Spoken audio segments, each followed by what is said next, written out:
মা কি করছো গো? টিফিন? এইটা কি আলু সিদ্ধ?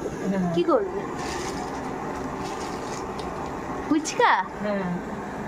তুমি বাড়িতে বানাও? আলুটা মাখতে পারবে? না, আমি কিছু পারি না, তো সব তো বাবাই পারে। আমি সেটা বলেছি। জলটা মাখতে পারবে? যখন করবো তখন তো দেখতে হবে। ও মা কি সুন্দর ফুলেছে গো।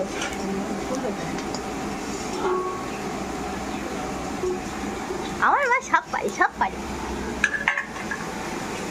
ও মা একদিন পাপড়ি চাট করে খাইয়ে তো। বাবাকে বলিস না। কি দেখছিস?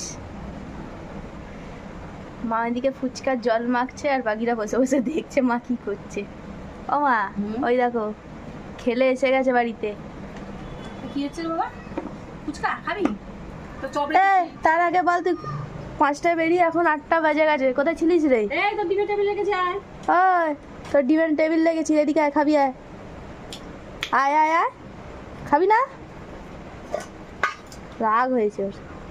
আমার মাকে একটা ফুচকার দোকান খুলে দিতেই হবে। এখানে আলু মাখাটা দেখুন কি সুন্দর মেখেছে, জলটাও খুব দারুণ বানিয়েছে। আর তো ফুচকার তো বলাই নেই, তুলনা নেই। একটা খেয়ে দে। সেটা অবশ্যই খাও। আমার মায়ের হাতের তৈরি ফুচকা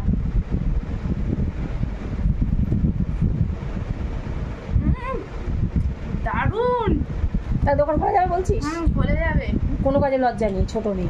দোকানের নামটা কি দেবে না? মৌ। মা এখানে পুরো আমাকে বাংলাদেশি স্টাইলে ফুচকাটাকে বানিয়ে দিয়েছে। আমি বাংলাদেশে কখনো যাইনি, কিন্তু ভিডিওতে দেখেছিলাম যে এরমভাবেই বানিয়ে দেয়, প্লেটে চামচে করে খায়। কেন বলতে বানিয়েছি? কেন?